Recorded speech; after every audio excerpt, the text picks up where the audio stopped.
Good afternoon, everyone, and good morning if you are joining from the States, and welcome to another Mercagen Syncom webinar. I am Elena Herrero, and I'm today here with Martin Strack. He will talk us through the process that happens when you have your lead compound that you have prepared with your medchem route, and you want to go to the next step. So you want to be able to prepare kilos and eventually to manufacture it under GMP. So as always, we have open a live chat for questions. So you can find it in this little icon in your screen that has a question mark inside. So there you can submit the questions and I will be asking them to Martin at the end of the presentation. If you want to contact us later, if you have any other questions or something that you think afterwards, you can always contact us at info@mercagensyncom.com or through our LinkedIn profile. And also, I think it's a good idea to subscribe because we will be putting all the news there, so all the new webinars. So if you don't want to miss it, then please make sure to subscribe. So now I want to introduce you to our speaker today, Martin Strack. He received his PhD from the Ruhr University of Bochum after completing studies in bioinorganic chemistry in Bochum, Germany, and organic chemistry in Montreal, Canada. In 2016, he joined the Process Research Department of Mercagen Syncom at the Nijmegen facilities. As senior scientist, he completed successfully a number of R&D projects, including route scouting, route optimization studies, impurity synthesis, and catalyst optimizations. Since 2019, Martin has taken a new role as project manager, and he is supervising the REST project in the Process Research and Development Group. So without further ado, I give the word to Martin. Yeah, thank you, Elena, and welcome everyone today to my presentation here in this evening session. And as Elena already mentioned, today I would like to speak about the first-time scale-ups towards the GMP manufacturing of novel APIs. And first, I would like to start off with an overview of the overall development periods of an API from the structure finding to the GMP campaign. And on the top of the slides, you find actually 5 stages, and they can be divided into 2 blocks. So the first block would consist of the first 3 stages, so the hit finding, the hit to lead finding, and the lead optimization. And during these 3 stages, we use tools from medicinal chemistry, from parallel chemistry, in general synthetic chemistry, and also some ADME work is done. And then in the second block, we go to the preclinical and clinical development. And in that stage, we would initiate at some point the process research work. We would look at scale-up chemistry, and ultimately we would do a GMP production campaign. And to give a bit an overview of the prerequisites in the 2 blocks, I've compiled here this table with some early considerations. So in the early stage development, we usually work on many chemical compounds and we have to prepare new chemical entities. We usually prepare rather small quantities of compound. So maybe a gram, sometimes even a milligram amounts are acceptable for first biological evaluations. And for that, we need innovative chemistry sometimes we use very old chemistry. And the method of choice to purify our materials is column chromatography. And that usually gives us the compound in a reasonable quality, which is amenable or suitable for our biological or pharmacological evaluation. So, and we determine this purity usually by HPLC or HPLC-MS, and also a clean NMR spectrum gives us a good indication of the purity of our material. And of course, we are working with many different compounds and time is critical. So we want to make as many different compounds as quick as possible in the early stage to find out the best structure for our desired biological or pharmacological activity. In contrast to that, if we go to the scale-up campaign, then we only focus on one molecular structure. And we have to produce this structure or the molecule as efficient as possible. And this is related, of course, to the cost of the production and also to the yield of the individual steps, which, of course, has a large impact on the efficiency. In addition, it is important during the scale-up that the syntheses which we use are reproducible and scalable. And that means that whereas in the early stage development, we may have prepared 1 gram or 5 grams, sometimes even scale-ups are done in these early stages to provide, for example, 100 gram, but usually this is not that common. So it is important for the scale-up that if we do a synthesis on 5 gram scale, that it performs in the same fashion on 50 gram scale, on 500 gram, 5 kilo, whatever scale you go, you want to have chemistry that performs in the same way and that the material is of the same quality which you isolate. And yeah, chromatographic purification at some point is not feasible anymore. But what becomes very important is the quality of your isolated material, especially if you have in mind that you would like to apply the compound to a patient, to a human being. So that means that you exactly want to understand and quantify the composition of your material. And for that, we need a lot more analysis methods.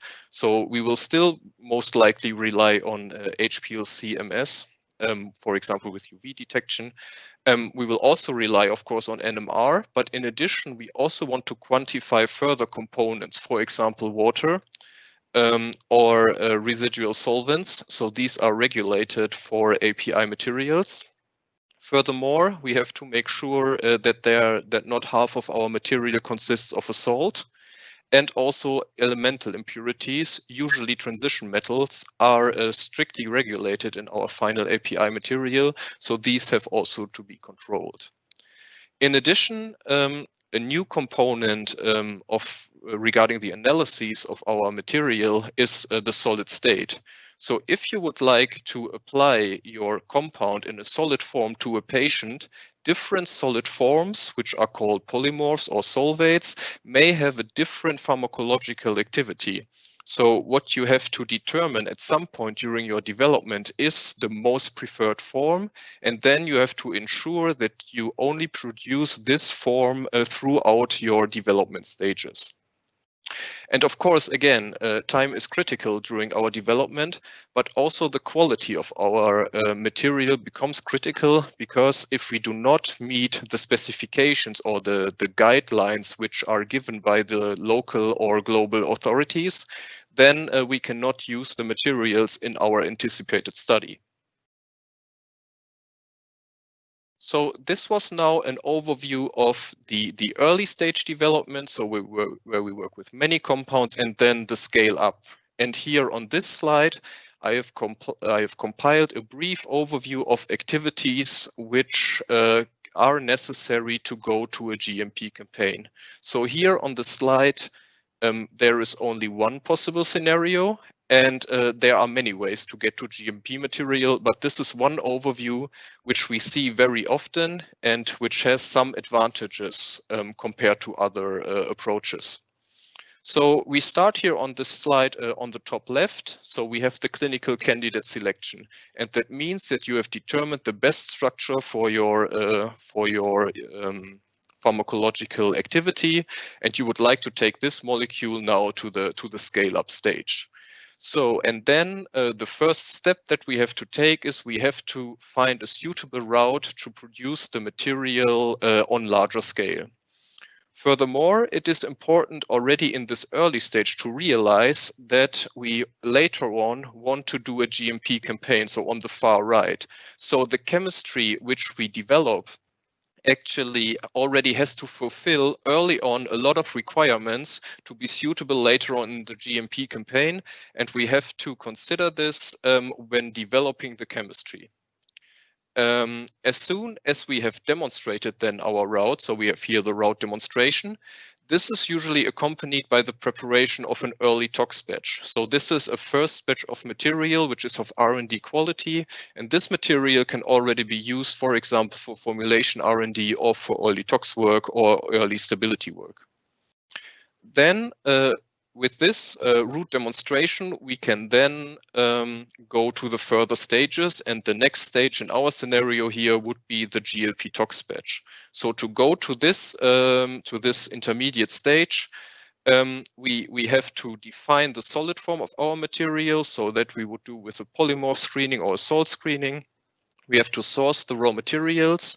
An additional technology development is needed. So that means that when we prepare 500 gram or 100 gram, so there is still probably an increase in the batch size for the next production. And therefore we have to optimize the chemistry a little bit. We have to do analytical method development because we need scientifically sound methods to analyze our GLP tox batch. And then we would do a demo batch production.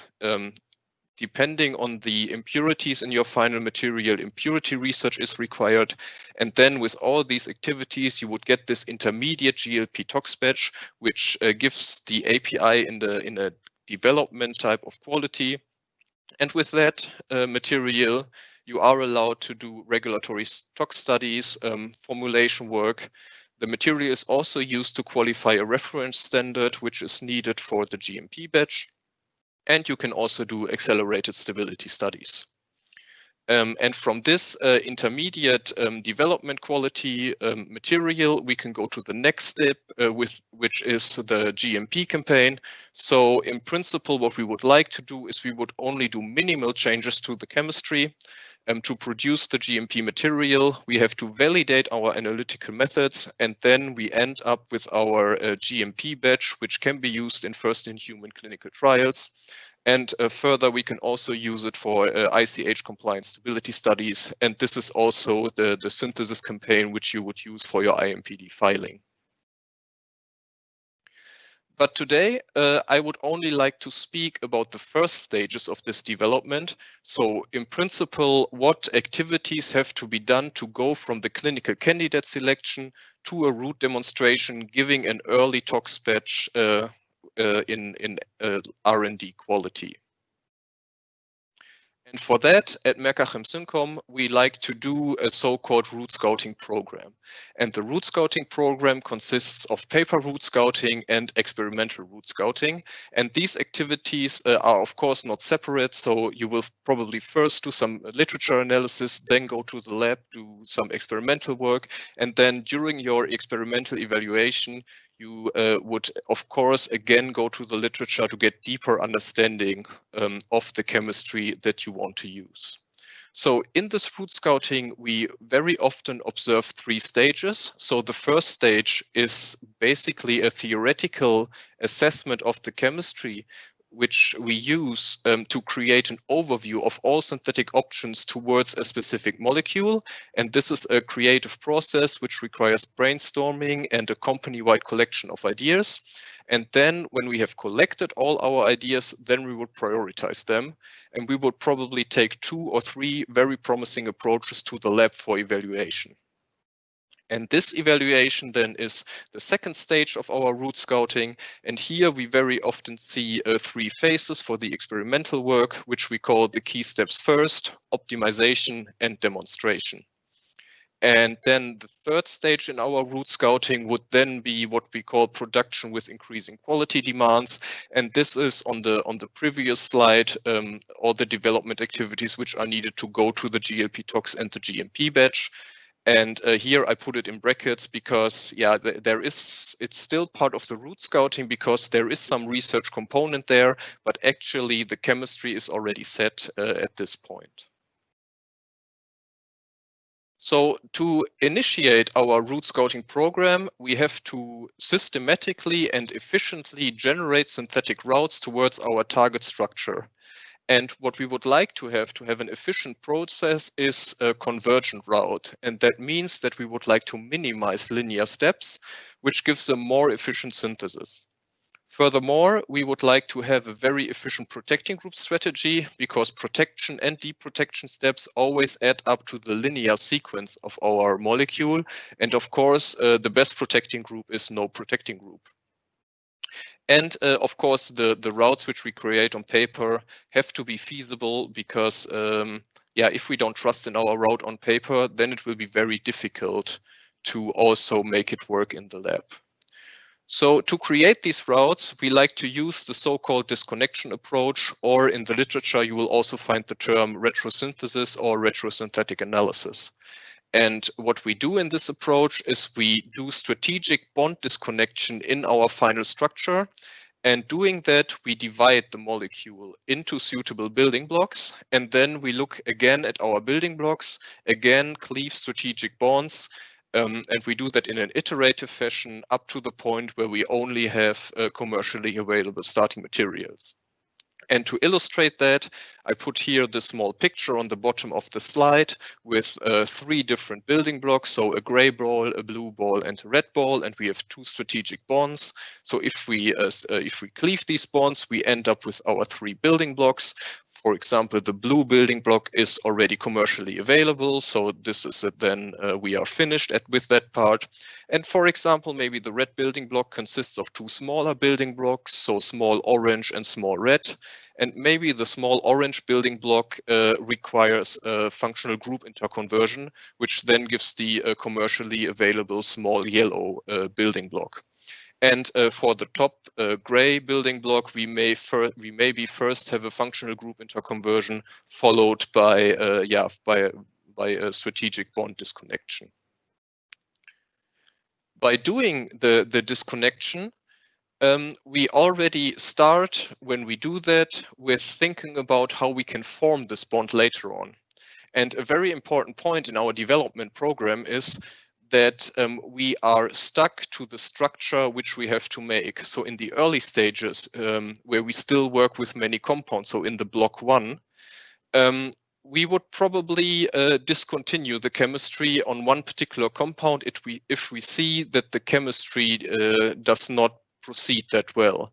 So here in our optimization and our scale-up campaign, we are stuck to our structure. So the only thing we can vary is actually the chemistry. And that means that we have to know all our chemistry in order to be able to optimize and create the most efficient route. In addition, when we start to think about the chemistry, we have to keep in mind that the chemistry which we develop in the early stage still has to be applicable for the later stages. And some chemistry is not suited for scale up or cannot be used on large scale. And I put one example here on the slide. So for this aryl-aryl coupling, there are a number of palladium catalyzed cross-coupling reactions available. So for example, the Suzuki coupling, the Kumada, Stille, Negishi, or Hiyama.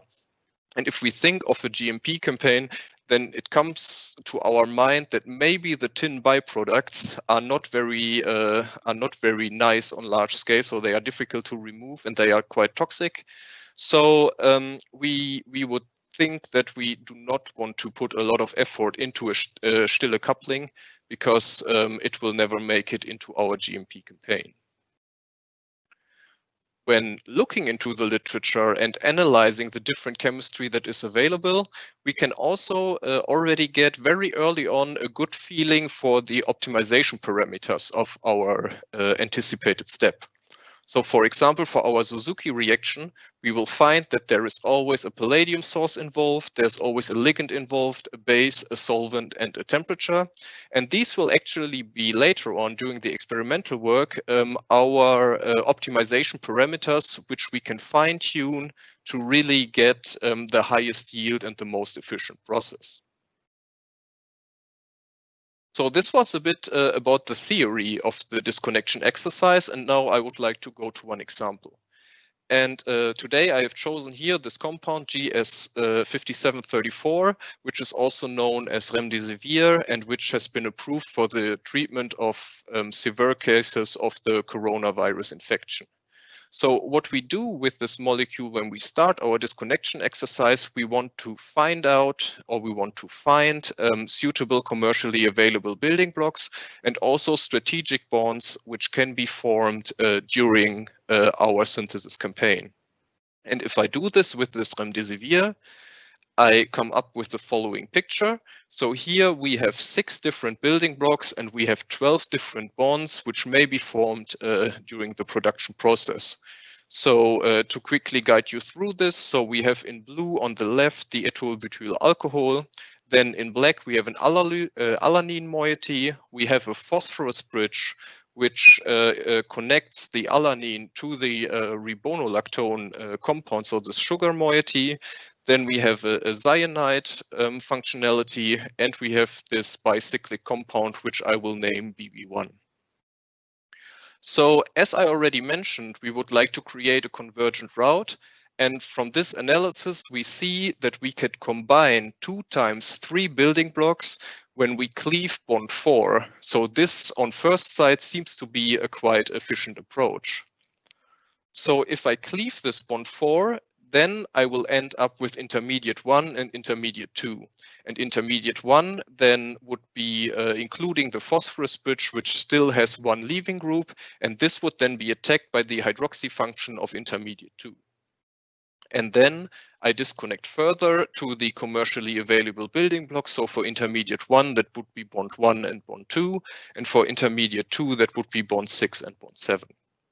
And then I end up with the ethylbutyl ketone, which will be SM1, our alanine moiety SM2, the phosphorus bridge SM3, the sugar SM4, the cyanide, and the bicyclic BB1.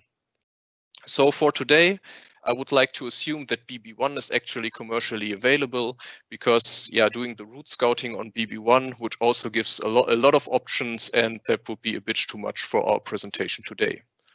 So I would just like to focus on some synthetic options to prepare intermediate 1 and intermediate 2. For intermediate 1, we would then start to look into the sourcing of this material, and we find that starting material 1, so the ethylbutyl ketone, actually has a reasonable price, and also alanine building blocks are commercially available with different protecting groups. So here we need a protecting group because otherwise we would get the homocoupling of the alanine during the esterification. And then we find that maybe we can use the Bock protected alanine, which also is reasonably priced.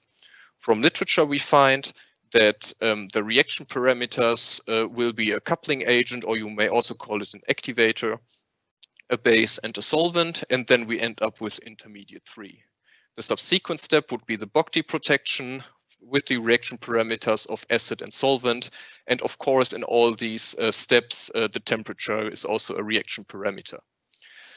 Having then cleaved the Bock group, we will get intermediate 4, maybe as a salt, and then we would install the phosphorus bridge. And we already anticipate here that because we have 2 chloride leaving groups, we may already get a dimer formation. So this is already critical to look for this during the synthesis, because this is a potential impurity. Furthermore, we also know that the phosphorus chlorine bond is quite labile, so it may be a bit difficult to isolate this compound, and it may be better to convert it into a more stable intermediate, for example, by installing here this nitrophenol moiety and replacing the chloride. If we look at intermediate 2, we find 2 commercially available starting materials. So one is the benzyl protected compound, and one is the acetonide, so SM4 benzyl and SM4 acetonide. And first, I would like to go for the top reaction scheme. So we have to protect the amino NHs with in situ with a protecting group. Then we form the Grignard and of BB1, and then add that to the ester functionality, giving here this hemiacetyl intermediate 5. Intermediate 5, then the hydroxy is activated, and we add a cyanide source, and that will give intermediate 6. And we are pleased to find in the literature actually that this is reported to work very stereoselectively, which gives already a very efficient process. Furthermore, then the last 2 steps of the synthesis would be a protecting group switch. So we would go with the debenzylation, and then we would form the acetonide, and we will end up with intermediate 2. Starting from the acetonide starting material SM4 acetonide, we would in principle do the same type of chemistry. So in the first step, we now have to protect the amine with a protecting group in situ, but also the hydroxy function. But this is possible with the same type of chemistry. Then we would again form the Grignard and combine the 2 building blocks, yielding intermediate 8. We would do the same type of cyanide substitution reaction as in the top route, and then we end up with our intermediate 2 within 3 steps in total after deprotection. So we already see that we have two different routes which differ in the number of steps, but also in the price of the starting material. So of course, on first sight, we would think that 3 steps are more cost efficient. But maybe here also the 4-step sequence may be the better route in the end because the starting material is cheaper. So to conclude on this disconnection approach and going to the next step, which will be the selection of routes, I have compiled here a short list of pros and cons for this disconnection approach. So on the positive side, we have that this is a systematic approach and that we automatically generate convergent routes because we strategically disconnect the bonds starting from the final molecule. Furthermore, it is very effective to compare different approaches, and it's very convenient to identify the critical steps. Furthermore, because the disconnection is also always combined with the literature research, we can already identify the reaction parameters which we need later on for optimization. On the negative side of our disconnection approach, we have the chance to overlook options for elaborate transformations. So as I described before, we start with the disconnection of single bonds, but maybe there are more elaborate transformations forming maybe 2 or 3 bonds at the same time. And of course, we have to have a careful look during our exercise to not overlook these options. Furthermore, it requires time to do a detailed analysis and to really dive deeply into the literature. And this may only have a limited value if you have a very good and scalable discovery chemistry route. So if you already prepared your compound, for example, on 100 gram or 500 gram with a very good working procedures, then this disconnection approach may just not be valuable for you. And last but not least, the disconnection approach is always just a theoretical evaluation based on literature evidence. So even though you may have the perfect route on paper, it does not mean that you can take it to the lab and that will be perform as good as on paper. So now that we have compiled a list of synthetic options towards our target structure with the disconnection approach, we now have to make a selection of the best routes which we would like to take to the laboratory. And for that, I would like to discuss some criteria. So the first criterion is the number of steps. And as I already mentioned, we would like to create convergent routes and build advanced intermediates. And on the right of this slide, I have put a small calculation example. So if we assume a 4-step sequence with an average yield of 80%, we would actually end up with 41% overall yield. If we can prepare the same compound in a more convergent way, we could break down the synthesis to 3 steps, and this would then give us an overall yield of 51%, which can already make a huge cost difference. In addition, it is also possible to prepare the 2 building blocks in a parallel fashion, such that the overall timeline becomes shorter to get to the final molecule. And as I already mentioned in my Remdesivir example, for the top route, we would have 4 steps, and for the bottom route, we would have 3 steps. And so we have to evaluate actually in the laboratory if saving 1 step in the bottom route actually justifies the higher cost of the starting material. Another very important criterion is related to the starting materials used, the reagent choice, and the solvent choice. And one very important aspect of this point is cost and availability. So what you would like to have is a cheap starting material which is abundantly available. So you can buy it at many suppliers from many places in the world, such that there will never be a shortage of this material. In contrast to that, you can imagine that, for example, your starting material or a specific catalyst is only provided by 1 supplier. And then if this supplier, for example, decides to discontinue the production of this material, you will have to find an alternative. And that, of course, is not preferred because this will always lead to a delay during your development campaign. Furthermore, it's important for the planning that for first-time scale-ups, at some point, if you order larger quantities of material, there will be lead times on the compounds. So it may take up to 2, maybe sometimes 3 months to have the starting materials in place, and this has to be considered in the planning. Furthermore, it may also be possible in your route to produce an advanced intermediate at a CMO. In the Remdesivir example, that would be, for example, BB1. And then for that, you also have to, for your planning, you have to keep in mind the production time for that. And if this is a first-time scale-up, you also have to consider that the production may fail or that there may be some delay with the production. If we look more into the region choice and the solvent choice, we have to think about the plant conditions. And for us as a CRO, working with many different clients from many different countries and many different authorities, the use of special regions or solvents may be limited. So it is very important to have a clear information basis on what chemistries will be allowed later on upon scale up. And this is mostly related to the toxicity of the regions and the solvents. The next criterion I would like to discuss is safety. So if we compare 2 routes with one having some hazardous chemistry in there, for example, an azide, and one route which does not have the hazardous chemistry, we would always choose for the non-hazardous route. And this is related not to that the hazardous chemistry cannot be realized on scale, but usually this requires a lot more time and research to get the hazard under control. And of course, there's a research component, so we are not sure if we can get it under control. So preferably, we would avoid the hazardous chemistry.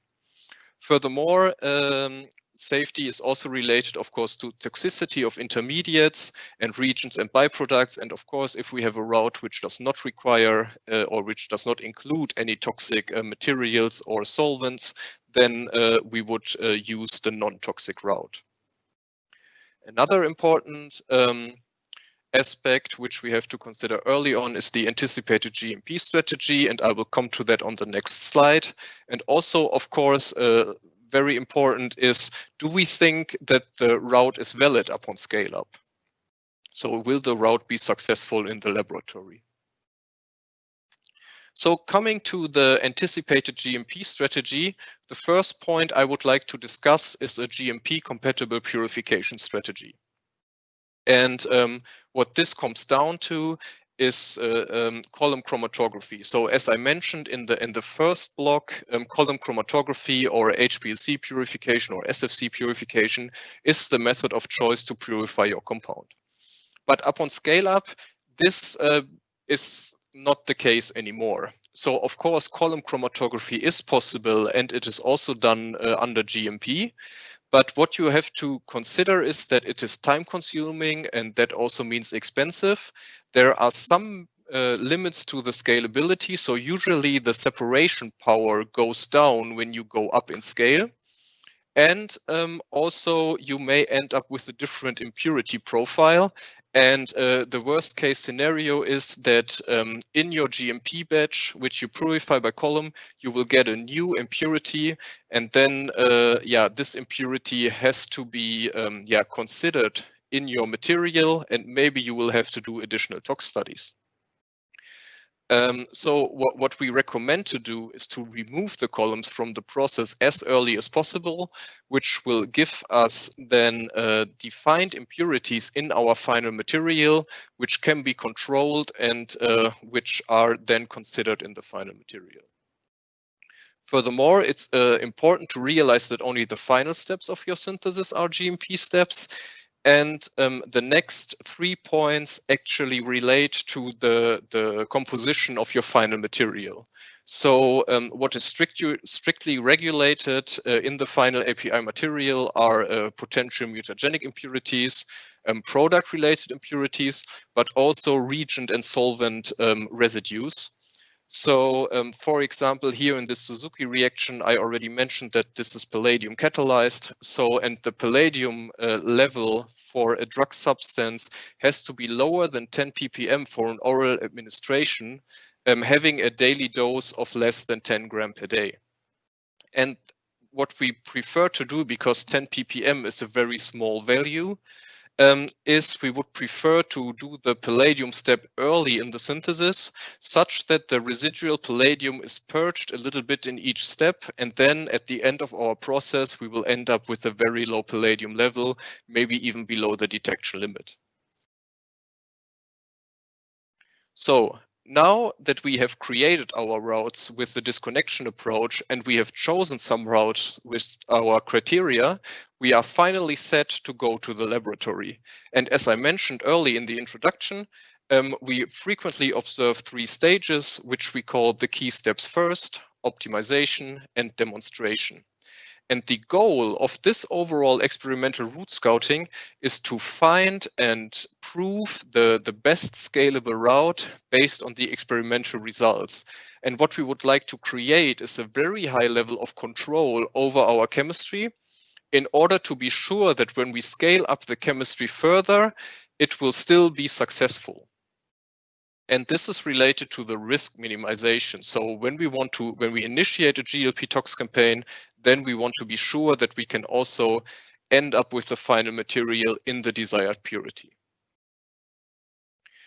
So giving a little bit more details about the 3 phases. So the first phase is the key steps first. And the question which arises when you go to the lab for the first time with a new molecule is, what is the most difficult step in my synthesis? And how can I maybe solve it?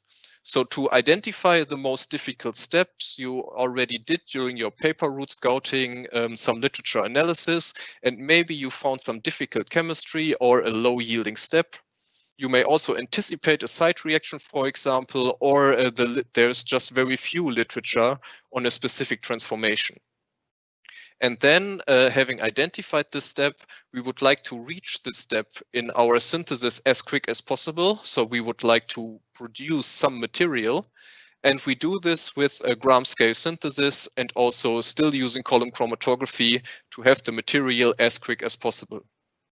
Of course, we collect as much information as possible on the way.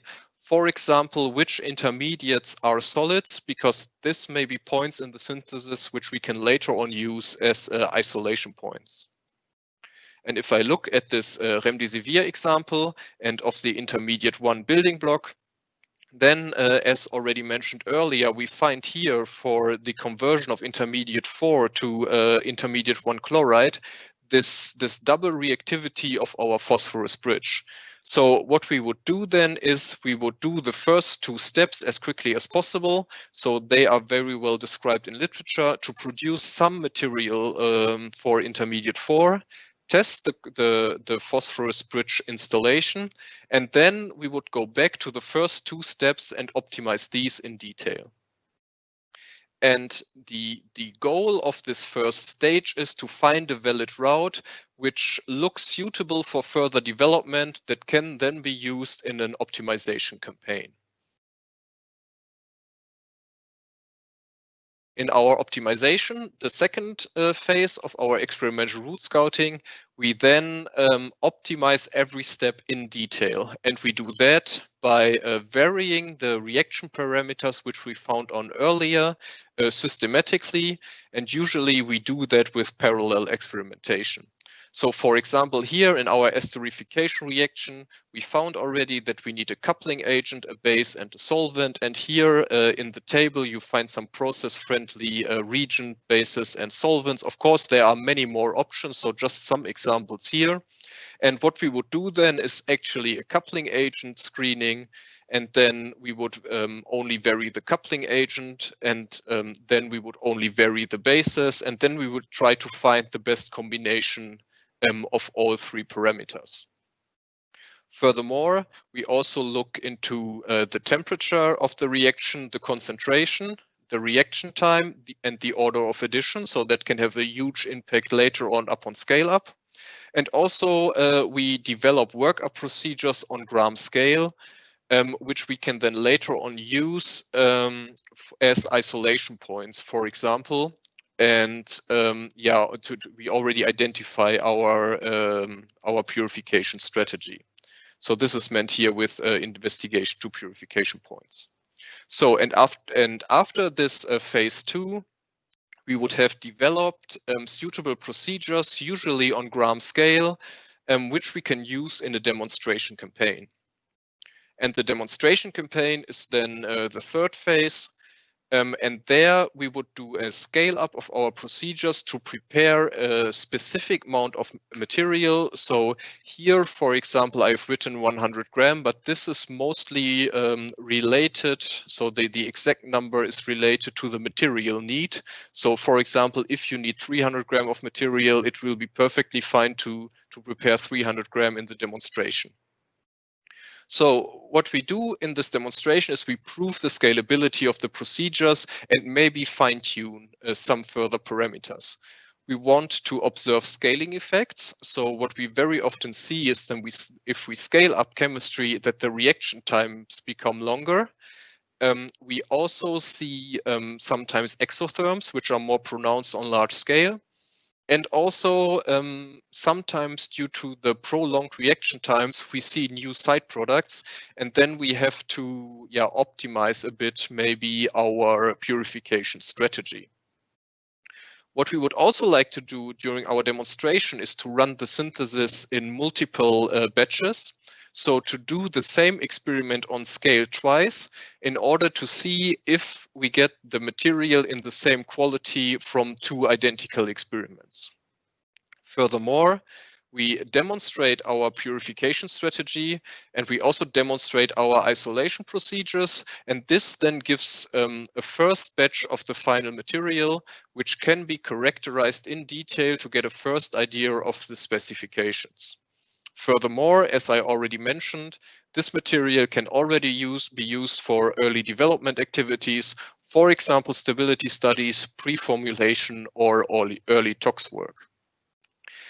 And after this demonstration campaign, we have established a very high level of control over our chemistry, and then we feel comfortable to take this chemistry to the next stage, for example, the GLP tox campaign. Furthermore, it is important to mention that, of course, the three phases of our experimental route scouting are not separate activities, but for example, we may already start with the optimization while we still are working on a different building block in the phase 1, or we may already start a large-scale experiment for which we would assign to the demonstration just to produce material which then is used in the optimization of the late stages of the synthesis. And with that, I would like to give a brief summary. So today we have discussed a route scouting exercise which takes your clinical candidate to a stage where you have demonstrated a route which is applicable for the development towards a GLP tox campaign and a GMP campaign. And that route scouting consists of a paper route scouting and an experimental route scouting. And the next point we discussed was the so-called disconnection approach or retrosynthesis or retrosynthetic analysis, which is used to systematically and efficiently generate convergent routes towards a particular molecular structure.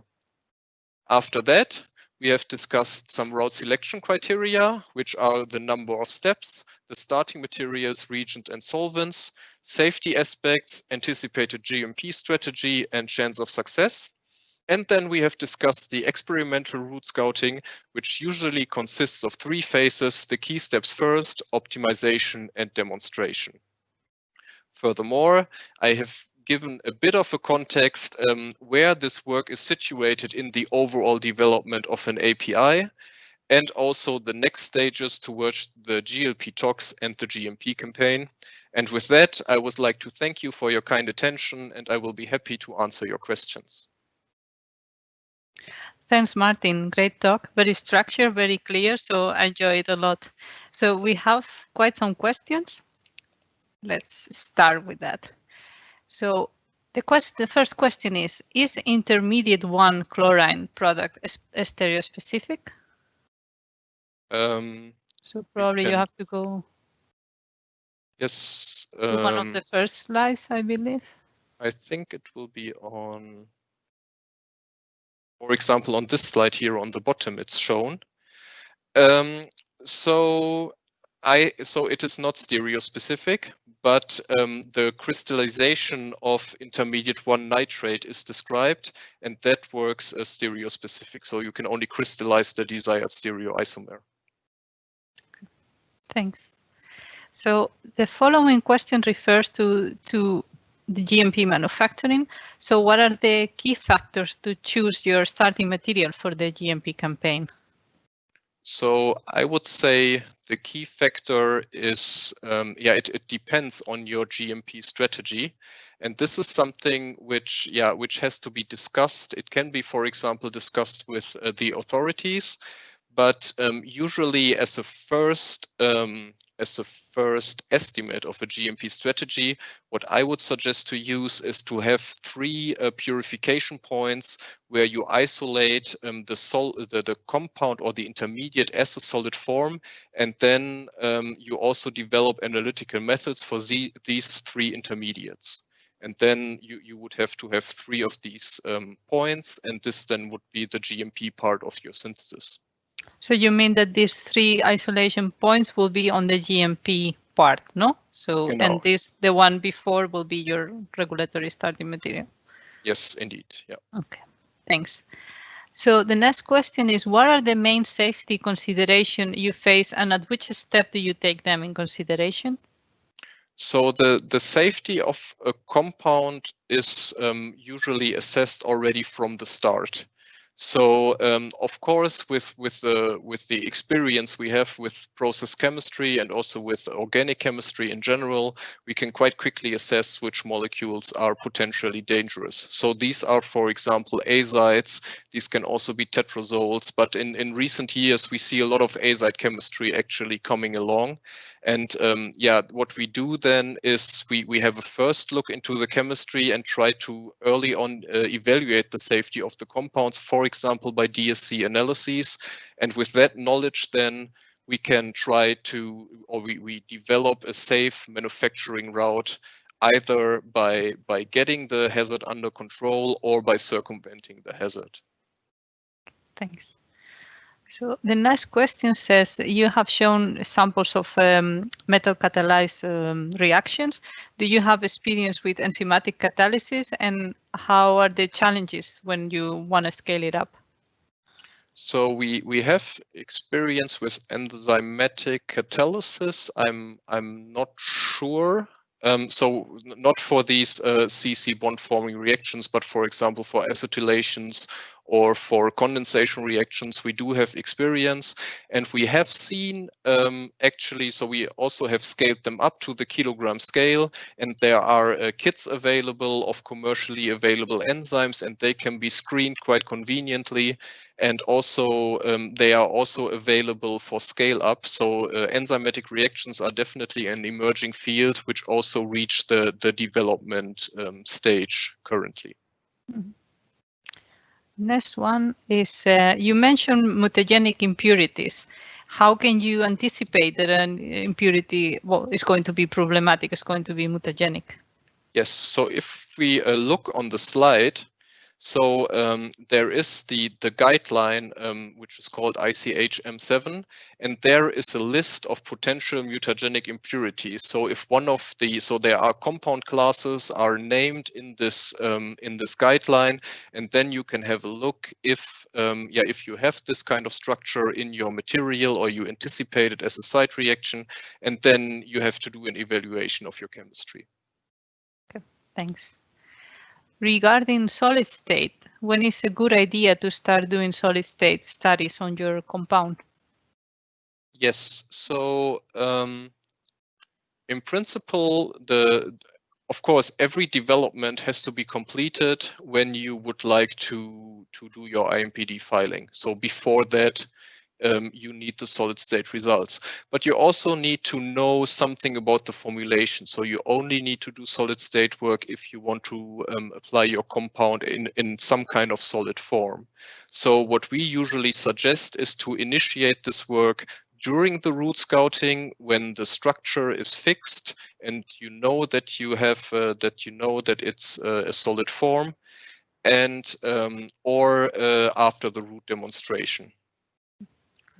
Thank you. So what are purification strategies that are acceptable for scale up? So the preferable purification strategy is some kind of precipitation or crystallization. So that means that we need a solid intermediate. So this can be either the compound itself or a salt form. And then what we can do is, of course, we can vary solvents. But if we can form a salt, then we can also screen different, for example, acids, which can form then the salt. And they can have, of course, a different solubility. And with that, we can further tune the quality of the isolated material. Thanks. So that's next question is quite a general one. When would you say a route is good for scaling up? So this, it is a very general question. I would say the route, it always depends also on the timeline of your development program. So for example, if you need a specific amount of material at a certain point in time, and you can achieve that with the chemistry you have available, then you can, of course, produce the material with your current route. And maybe in parallel, you want to do some further optimization. For example, if you still have a low yielding step somewhere.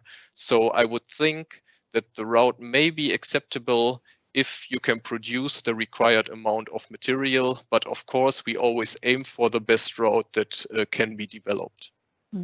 So it's appropriate to the stage of the development, right? When you will define is good enough maybe for this moment. Yeah. Thanks. So So next question is, when do you define the specifications of the product?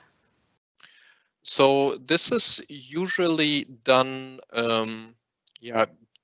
during the GLP tox campaign. So it should be done during the GLP tox campaign before you isolate the material. This is basically the point when you do it. Let me see. We have some other questions. How long does normally a program for route scouting, route optimization take? Yes, so this is again a very general question, and it's also difficult to precisely answer that. So it really depends on your molecular structure. So if you imagine, for example, that you have a route which contains 15 steps and it is not well investigated, then of course the development will take a long time. In contrast to that, if you have a route which maybe consists only of 3 steps, which are well described in the literature, then you will need less development time. So it depends on your compound and the number of steps which are needed to prepare it. And related to this question, when do you suggest to start a route optimization or route scouting exercise? And if there's something that you can do already when you're working in the medchem to collect some information that can be useful later for preparing the route for scaling up. Yes. So answering the first question, when to start.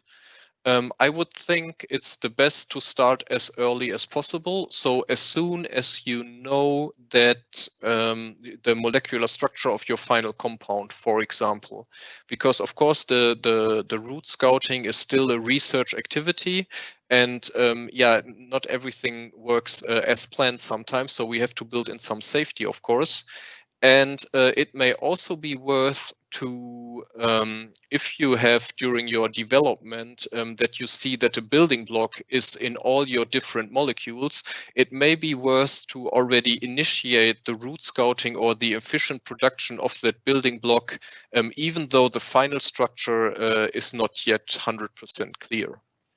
So the second question for what is important information to collect, I think that is which intermediates are solids, and also which side products do you see?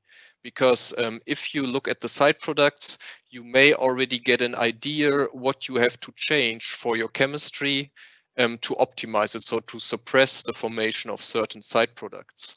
And it's also, of course, related to the which intermediate is a solid. So to do a detailed analysis of the chemical route, so which stages are purified by column, for example, and which columns can be removed, or which were maybe just a silica filtration. So at which stage were really compounds separated with the column. Thank you.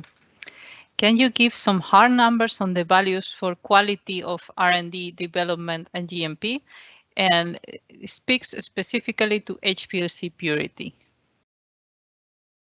So this is a good question and also a tricky one. So it really, I would say it depends. So for the R&D batch, it can really vary. So from my personal feeling, I would say 95 plus maybe is acceptable. So weight percent. For the GLP tox and the GMP, that may vary depending on the impurities which are present. So it may be perfectly acceptable, for example, to have 80 weight percent if the residual 20 weight percent of the material are water.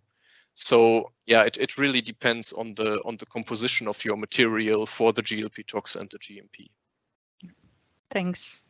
For the optimization phase, you gave the samples of a peptide coupling where you first optimize the coupling agent and the base, etc.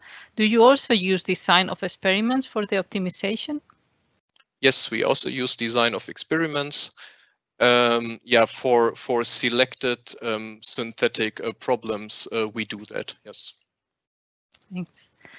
I heard about retrosynthetic software helping to predict new disconnection. Do you have experience with this? Do you use it? So in-house, we do not use any disconnection software because it may be a useful addition for some ideas, but I think with the collective knowledge that we have here in-house, we can already cover most of the ideas which this software can generate. So I'm questioning a bit the added value of the software, because most of the routes you can usually already see by your chemical intuition. Yeah. We will have to see how it goes in the future, right? But in the moment, is yeah, indeed, using the collective experience of these 30 years is better. So, what type of studies do you perform to screen if an oily compound can be crystallized or precipitated? Yes. So if we really have an oily compound, and yeah, first, of course, we have to find out if it can be transformed into a solid. I can only refer to my colleagues at our Wert site, where we have a very nice solid state department, and they can do in parallel crystallization experiments, varying temperature, varying also concentration and all parameters. And there they can very efficiently crystallize compounds in case a solid form is actually available, or also look where the melting point of the compound is, for example, to do the crystallization below the melting point of the material. Thanks. And this is a question related to the other one. While crystallization tends to purify the compound of interest, can you say the same for precipitation? Yeah, in general, there are for precipitation and crystallization can have a purification effect. It really depends on the compound, on the impurities, but we can purify. So the crystallization or precipitation has an impurity purging effect depending on the solvent composition. Thanks. So I actually had to look at the watch here. So we are over our time. So I want to thank everyone that joined in this session, and also thanks a lot for the very nice Q&A session that we had. So And I want to invite you to join us for the next webinar that will be on the 21st of October. There we have a special guest, so it will be Mercahemsynchom and the University Hospital of Groningen, and we will be talking about medical imaging and radio labeling. So I hope to see you there. And if you want to see again the webinar of Martin, this will be available together with all the past webinars in our website in mercahemsynchom.com. So thanks a lot for joining us today, and see you next month. Thank you very much, and have a good day.